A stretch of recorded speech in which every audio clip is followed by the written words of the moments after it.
Hello, welcome once again to How to Do Stuff and Things. I'm your good friend Bradley, and today I'm going to show you how to sharpen a knife.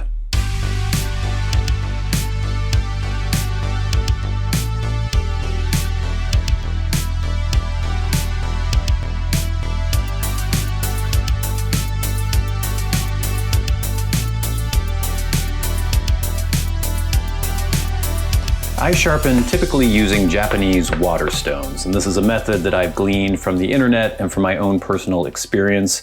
It works great for knives like this Bark River Aurora. It has a convex edge on it, so it doesn't have a V edge, and the water stones are great for that kind of edge.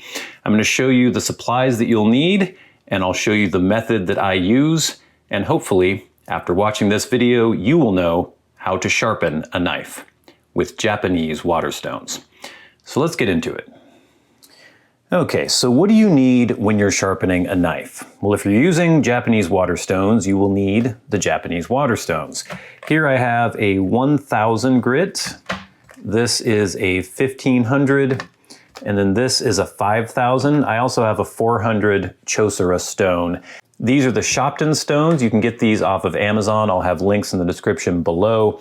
Now, typically, if I am doing just maintenance sharpening, if there's nothing really wrong with the actual edge other than just a little bit of dullness, I normally won't even use the 1000. I'll just use the 1500 and then finish with the 5000.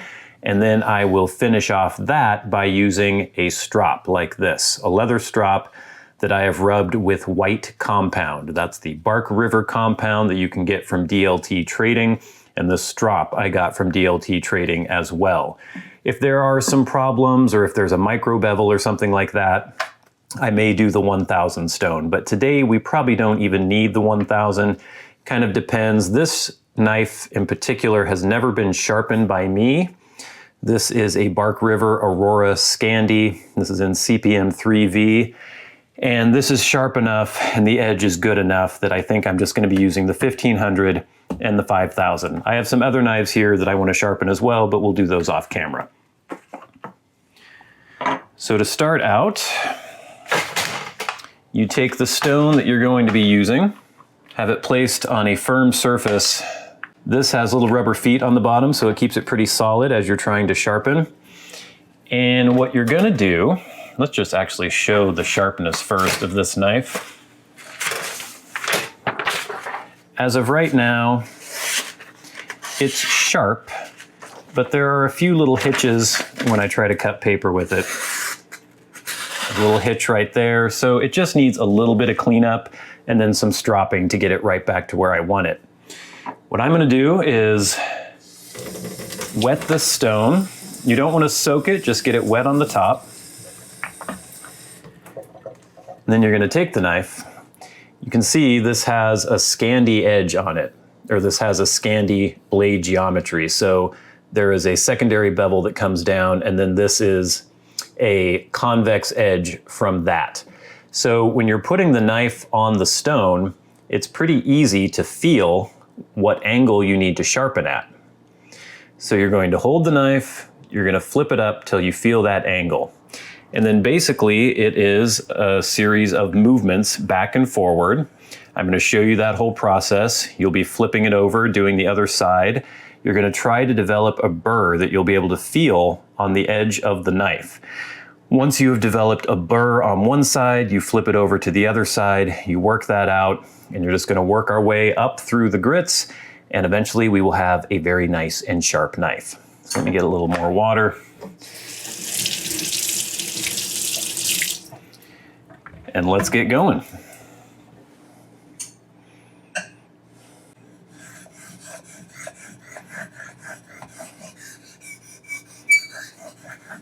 As you sharpen this, the natural movement of your hands is going to kind of move up and down a little bit, and that's really good for the convex edge.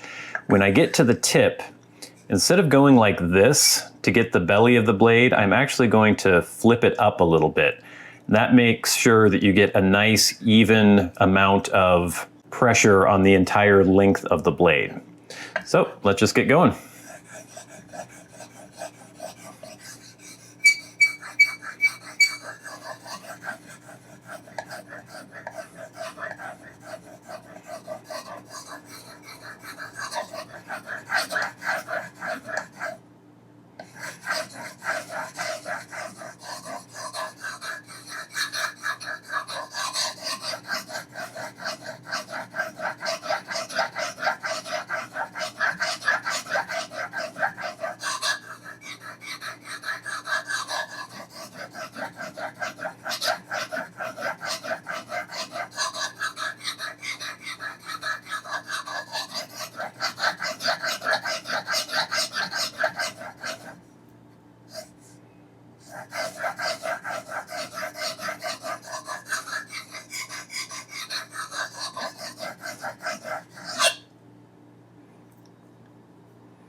You can start to see the marks that you're going to develop on that bevel there. I'm going to feel the back edge of this blade. And I'm not really feeling a burr yet. You can look at it and see that you're going to try to get this swirly pattern all over the edge. And you want to make that nice and even, and you don't want it to be super shiny right on the apex of your blade. Get a little more water again. And we'll just keep going.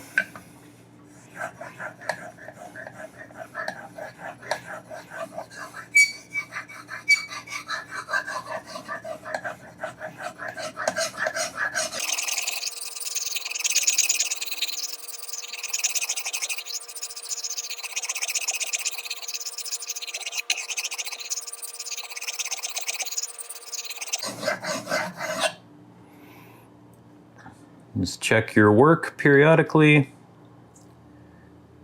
Okay, I'm starting to feel a burr on the back side of this blade. I'm not sure if the camera's going to pick that up really well, but it is developing. So I think I'm just going to give it a couple more strokes on this side, then we'll switch to the next one.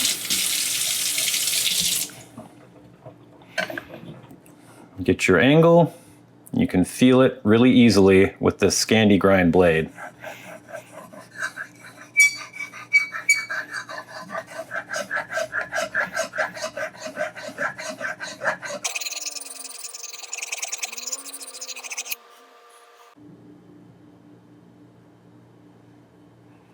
All right, we're ready to move to the next side. Now we're just going to knock down that burr that we developed on the first side. Once again, you're going to tilt your blade, get the proper angle there, and we reverse the process, or we do the same process basically on the other side.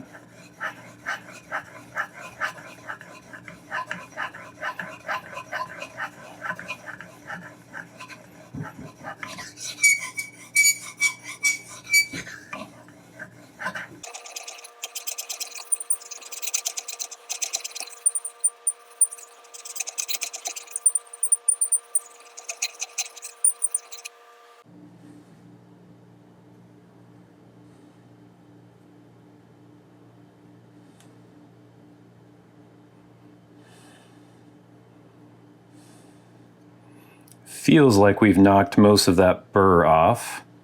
Just give it a few more strokes on this side.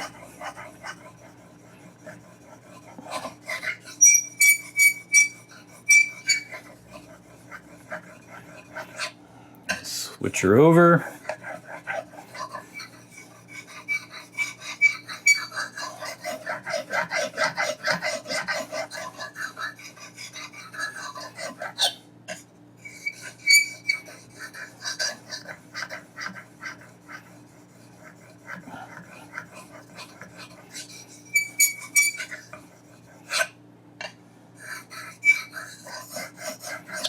All right, let me get a piece of paper towel so we can take a look.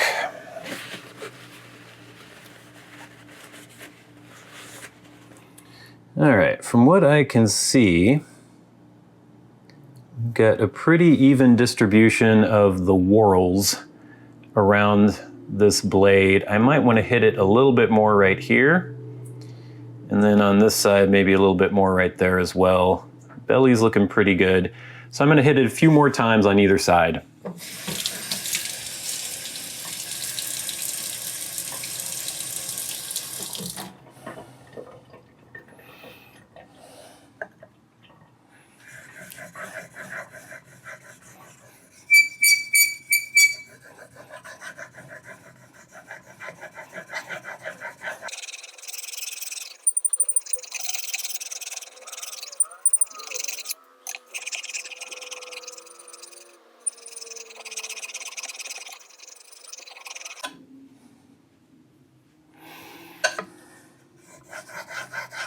If you're ambidextrous, you can just switch hands if you don't want to have to come towards yourself.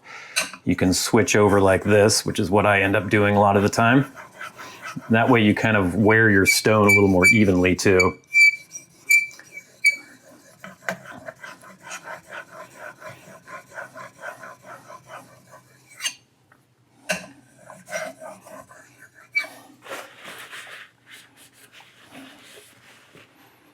Okay, I think I'm pretty happy with that. Let me look at it in the light. Yeah, that's looking pretty good, I think. So now we're going to switch over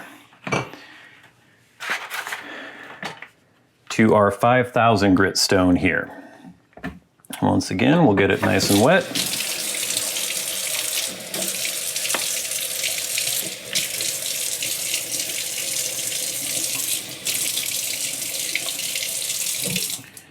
And repeat the process.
You're not using a ton of pressure. You're letting the blade glide across the stone. Sometimes it's easier for me to go right-handed. Sometimes it seems like it works better for me to be left-handed. I am typically right-handed, but sometimes I switch it up when I'm doing the sharpening. You'll find that your hand can get kind of tired holding it one way, so it helps to switch it up sometimes. But that's as long as you can hold the angle that you need it to have.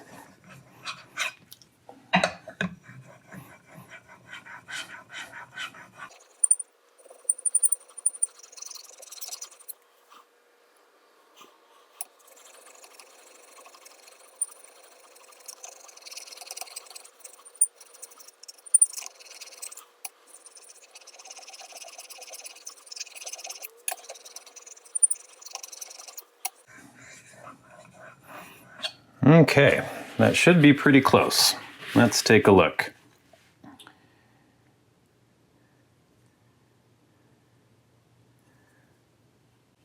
Feels nice and sharp. Feels good.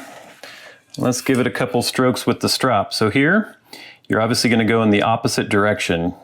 Instead of going like this, you're going to be going like this, moving up the entire length of the knife, of the blade.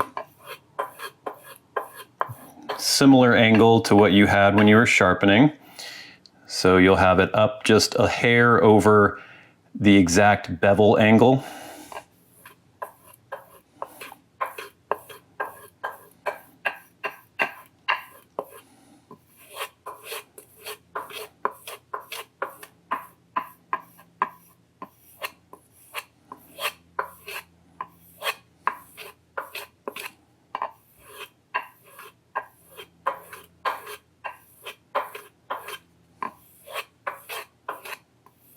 All right, that should be pretty damn sharp.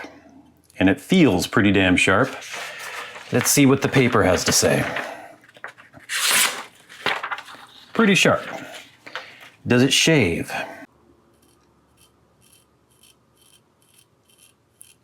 Yep. Shaves pretty easily there. And I would call that plenty sharp. So there you go. To finish out, I'll just get a little ballistol here, spray it on a cloth, wipe down the blade, wipe down the handle. And that is a sharp Bark River Aurora Scandi in CPM 3V. So there you have it. That is how you sharpen a knife using Japanese water stones, or at least how I sharpen a knife using Japanese water stones.